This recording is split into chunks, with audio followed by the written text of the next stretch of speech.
Welcome, good thinkers, to Good Thinking Live. I am glad you're here. We took a break last week. We're here most Mondays, as the regular good thinkers know, most Mondays at 9 a.m. Pacific time and 4 p.m. Greenwich Mean Time. And where are we? We are here on LinkedIn Live, and we are here on YouTube Live at Becky Saltzman. And YouTube Live allows a little bit more notification because you can get, if you subscribe to my channel, my emerging channel, you can get notifications that we are going live on Good Thinking. And here is what this show is all about. This is just a wee bit of time at the beginning of each week to steal time away from all the time. I have a horse, excuse me, all the time that we spend on being told what to think and working on what to think, and just steal a wee bit of time away from that to devote to improving how we think. And today's episode is going to be cool because we're going to be talking about how to control our thoughts with one particular goal in mind. And here's the secret. For those of you early, you will get this little secret. And at the end, you're going to get some really cool tips and tricks. So stay with us. We're going to try to keep it within the 30 minutes. I'm going to go quickly. Let me know that you're here. Let me know where you're from. And this is going to be very participatory. There are a lot of rubber chickens that we are giving out, a lot of rubber chickens to be given out today to participation. So let me know that you're here so I can say hi, and let me know where you're from. All right. We have greetings from Stephen, greetings from the home to the world's smallest park. Ooh, I like that he provided a link because I don't even know where that is. The world's smallest park. And it must be here in Portland, Oregon, or somewhere near here. So good. He provided the link. Mill End Park. I love it. Every week, Stephen has this clever way of saying where he's from. So yay! Wait, rubber chicken. I know you don't care about rubber chickens, but you should. These are very meaningful in your life. Rubber chicken. Let me know that you're here and where you're from. We're going to start by asking a few questions just to kind of see where you guys are with how you think about the value of changing your mind. One of the hardest things that we humans can do, and yet something so critical to good thinking that it can't be ignored. So that's what we're dealing with today. If you could choose one of two things, one, to be able to control how you think, or two, you could learn how to change your mind, which would you choose? One or two? It's a little bit of a trick question. One or two? That is the question for starting out our conversation, because it turns out you cannot change your mind if you cannot control your thoughts. And with this complete and incredible information overload, our neck computers are not designed necessarily to process the amount of information that we have been feeding it lately. I mean, if you look up the amount of information we've generated as humans in the last, 20 minutes versus the last, 200 years, you'll be amazed. Google it, I promise you. Dane, hi from PDX, and Shubhank, hi, where are you from? Let me know where you're from. I always like to know people from all over the world. Let me know where you're from. Thanks for being here. All right. The ability to change your mind is a superpower.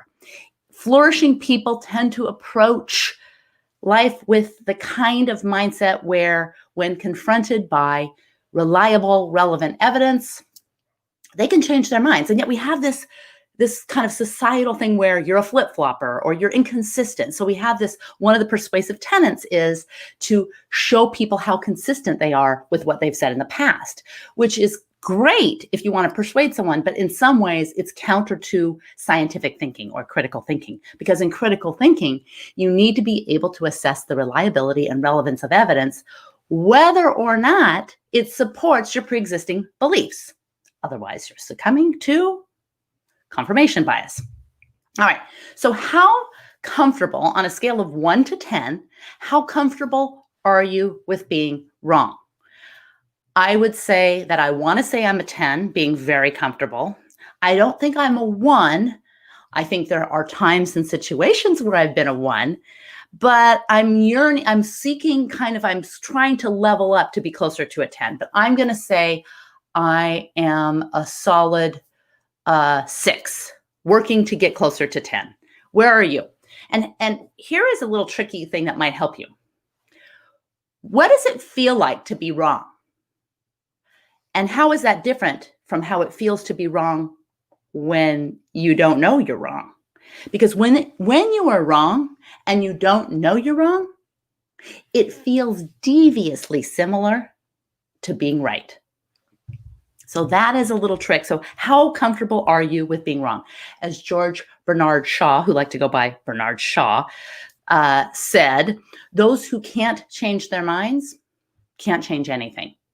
And it all starts with being able to control your thoughts to change your mind. So the most important condition for good thinking to flourish in your brain is a reliable way to change your mind. You can't just like hope that it happens. You have to have a reliable way. Now, by this stage in our lives, most of us have strongly held beliefs. So changing our minds is admittedly really hard. I mean, it's not an easy thing. That's why we're doing the show.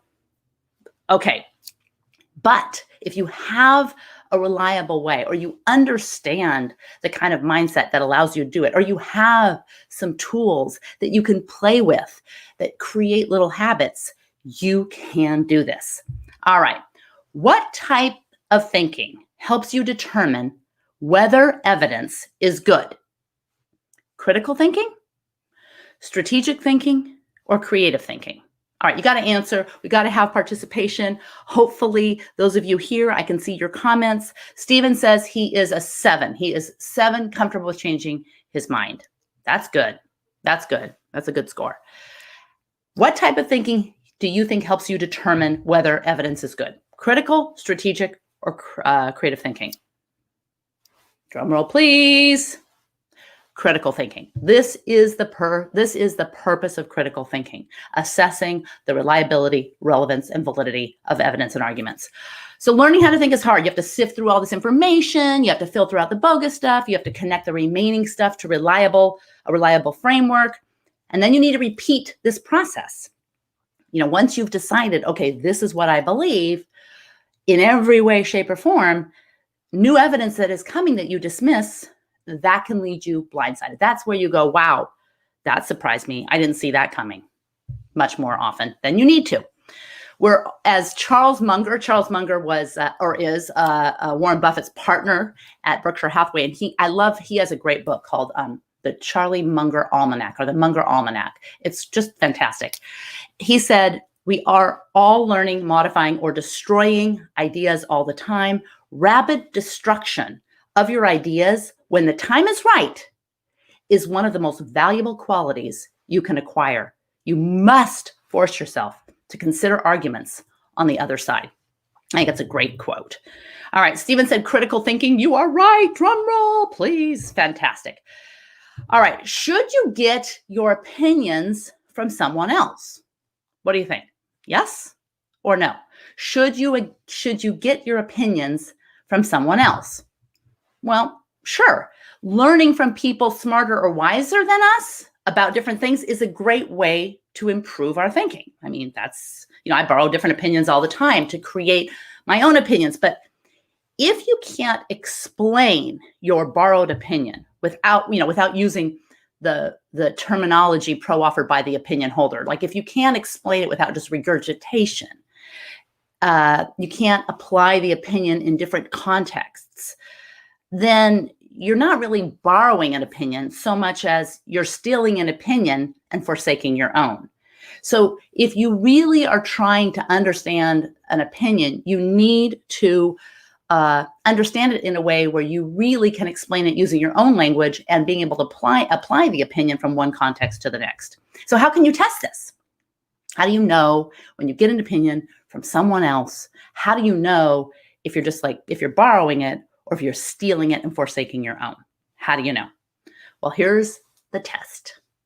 All you have to do is ask yourself, what information would cause me to change my mind? Now, if you can't come up with this at all about any of your strongly held beliefs, then that might be a hint that you have stolen someone else's opinion and forsaken your own, or it may mean that you are hampering your ability to change your mind. So I like to ask when someone offers an opinion or explains something new to me, or maybe something that's counter to what I believe. A lot of people say, oh, ask why. I don't really like why as much as a lot of people, because it can seem, a little bit combative. Like, why? Even if you try to ask out of curiosity, why can seem combative. But I like to say, out of curiosity, how do you think I should think about this? Now, many times I'm in these arguments with people and they're bringing evidence and I have no idea. I haven't read the article. I don't know if, I'm not a legal scholar. Their contentions are, maybe counter to what I think, and I'm likely to dismiss them. But, maybe I just haven't been exposed to some information. So what I like to do is borrow some time.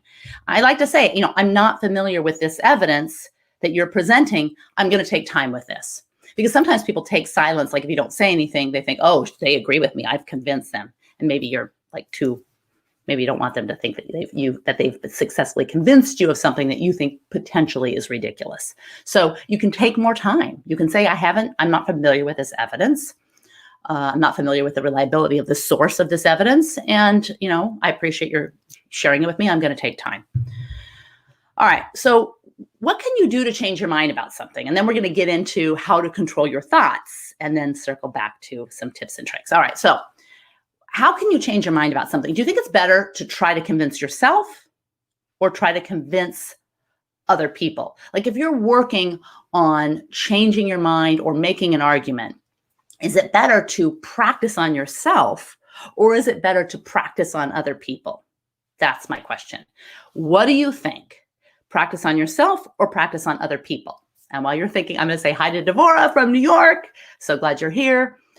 What do you think about this? Well, for example, if you practice on yourself, you could generate a set of arguments about a topic that you think are most convincing and try to convince yourself. And you can imagine how that would work on trying to convince other people. But there's some really interesting evidence, and it really all comes down to effort. So if you're arguing about something that you kind of already are slightly starting to agree with, then you will, if you create arguments for other people, you will have a lot more effect in convincing yourself. So it depends on what your goals are. However, so for example, there was a study of college students and they were asked to generate arguments in favor of lowering tuition. Now, whether they knew all the arguments pro and con of lowering tuition, there was probably it wouldn't take a lot to convince a college student that they could potentially pay less. So when they later asked, when they tried to convince themselves versus trying to convince other people, when later they were asked, the people who generated arguments for someone else were more strongly in favor of the proposal of lowering tuition than sorry, I'm getting some text. I want to make sure that we're all live. Those people who created arguments for other people were more strongly in favor of lowering tuition. However, when the proposal was to raise tuition, those who argued more strongly to other people versus those who created arguments for themselves, those who argue more strongly for other people were less convinced. So the point of this is, the clunky way that I'm trying to describe this is to say that if you're already leaning toward changing your mind about something, sure, you can try to convince other people. But if you are in no way, shape, or form leaning toward changing your mind about something, it is better to focus on convincing yourself. So a little trick there. Faced with the choice between changing one's mind and proving that there is no need to do so, almost everyone gets busy on the proof. That is a John Kenneth Galbraith quote. Now, the first thing you have to do, as we said, is control your feelings. Stephen says self. And again, it depends. Depends on the context. So that's right, especially when you're really trying to convince yourself, when you're really trying to change your mind. All right, so first you've got to control your thoughts. On a scale of 1 to 10, how much power do your thoughts have over you? 1, no power. 10, a lot of power. On a scale of 1 to 10, how much power do your thoughts have control over you? Second question, On a scale of 1 to 10, how much power do you give to your thoughts? So how much power do you give to your thoughts versus how much power do they have control over you? Do you give them that control or do they have that control? Where does the control come from? And that's the quintessential question that you have to ask when you begin the process of controlling your thoughts, because most of us give too much power to our thoughts. When thoughts get stuck in our mind and they're left to rattle around unexamined, they can lead to persistent negative emotion like anxiety, anger, fear, depression, etc. So first you have to be able to examine your thoughts. Between every experience and every emotional reaction are thoughts. And here are some questions you can use to begin to expose your thoughts. But before I get to those questions, I want to tell you 2 different ways of thinking about your thoughts. Take your thoughts out of the equation and let's focus first on feelings and stimulus. So you've got a stimulus and you've got the way you feel, and then you've got your thoughts, the 3 ingredients. Sometimes the stimulus comes from external forces, like something bad happens or something exciting happens, and your body reacts. And then you think, that's the cause. That thought, attaching that reaction to that event or to that experience is the thought. So I don't know how many of you have woken up in the morning and just had this like super excited feeling, like, oh my God. And you're like, wait, why am I feeling so excited? And then you kind of search your mind. That's your thinking. That's your examining. And you go, oh, I'm excited to be planning to have lunch with a good friend later this afternoon. Or how many of you have woken up with the exact opposite feeling? A feeling of dread, a feeling of fear, a feeling of anxiety. And then you go, why am I feeling that way? And you search your thoughts and you can't find a reason. So then you go looking for a reason to attach. You remember that game? How many of you played that game, Concentration? I think it's called Match in other countries. I think every country has a version of it, but you put all these cards with these images upside down, and there's 2 of the same card, and then you flip one over and you flip another one over and you try to match it. And if you do match, and as people flip it, you learn where more things are located. As you do match, you take the cards. That process, that concentration process, is almost how we match a feeling and a thought.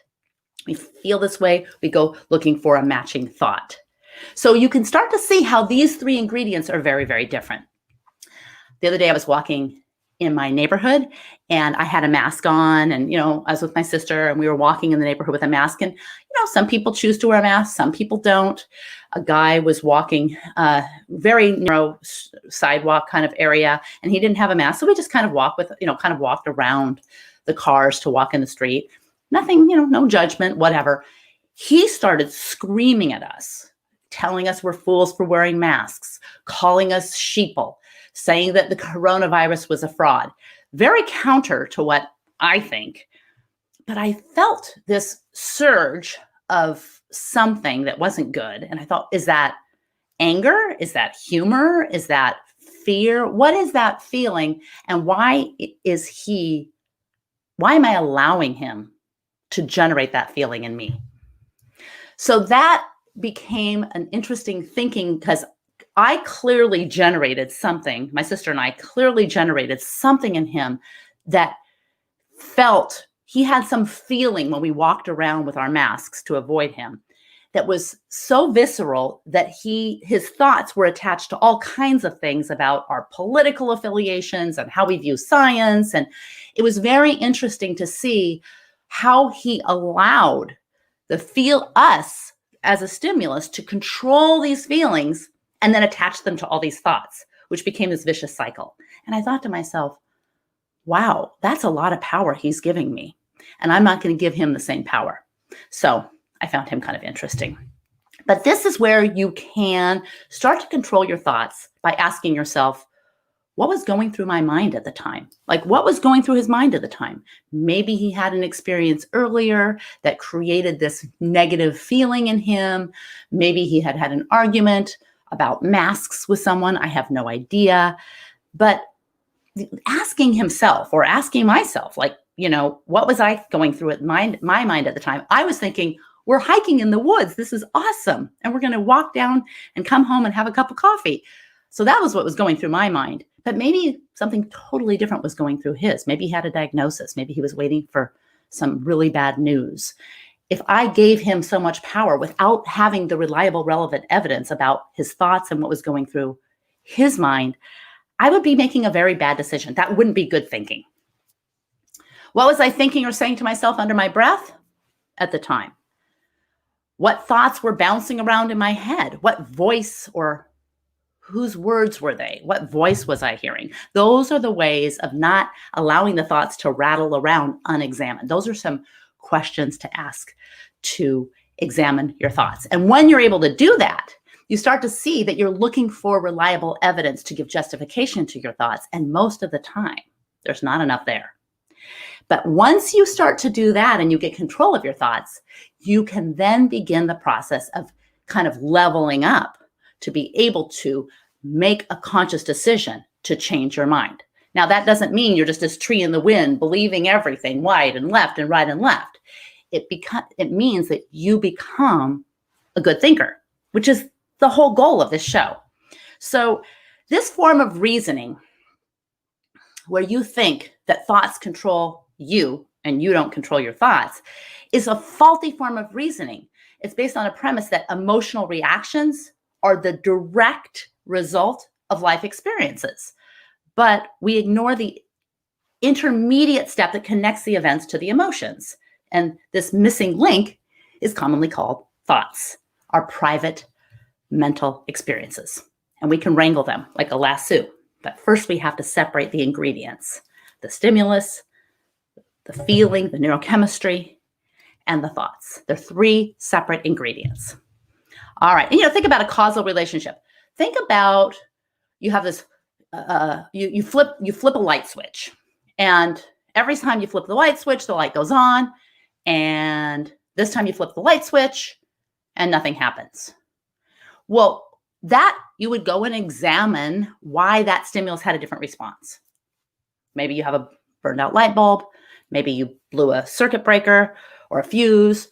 Maybe you had maybe a rat chewed through your wiring. I mean, there could be all kinds of reasons. That's the kind of examination versus just jumping to faulty conclusions and matching the wrong thoughts to the wrong emotions, or even making a choice about how you're going to think about the feelings you feel, the neurochemistry in your body. All right, how are we doing on time? We're going to wrap this up with some tips and tricks for how to change your mind. So, number one, practice changing your mind in private. Changing your mind in public can have high stakes if you're not ready for it. So you want to start by finding little things to change your mind about in private. Maybe it's something with low stakes, like you've always thought that people who are into nature and all this, the trees and speaking to the trees and are kind of like, woo, airy-fairy, or kind of people who aren't really scientific thinkers. So maybe you start with that. And then you watch a movie like Fantastic Fungi. I highly recommend it. And you start to see that what we perceive is never all that there is. There's all kinds of things going on in nature that we didn't even know. And that can start you on your journey, maybe to not think, just dismissing some of these people who are, nature lovers or whatever. Just something that has low stakes. You don't have to discuss it with anyone, but something that has low stakes. You look for some disconfirming evidence of maybe not a strongly held belief, but a belief. And then actively change your mind in public. That's the next step. This is weird to say, but you will love it. And the other thing is, if you identify that changing your mind is exhilarating, you could then attach the feeling of exhilaration with the thought of changing your mind. Like, that's how you control your thoughts. So be open. Number two is to be open to others challenging your ideas. And for bonus points, lots of chickens. Lots of chickens. Challenge your own ideas. Be open to it. Encourage it. Understand that there is a difference between a fight and an argument. You know, in our family, our culture is a culture of argumentation. Arguing isn't a bad thing. Fighting is different. And they can look very, very similar. When I was in China, when our family was in China many years ago, it was about over a decade ago, on the streets, we'd hear people, it seemed like they were yelling at each other. And we were like, geez, seems like everyone's yelling. But it really wasn't a fight. We don't speak Mandarin. It was just, that's a cultural way of communicating. What sounds like yelling to our ears was a discussion. So recalibrating how you feel about an argument versus a fight is very good, because then you can be open to others challenging your ideas without getting into fight or flight. Super important. And also think strong ideas loosely held. Hold your ideas and beliefs strong. Hold them strong, but hold them loosely enough so that new evidence can seep in.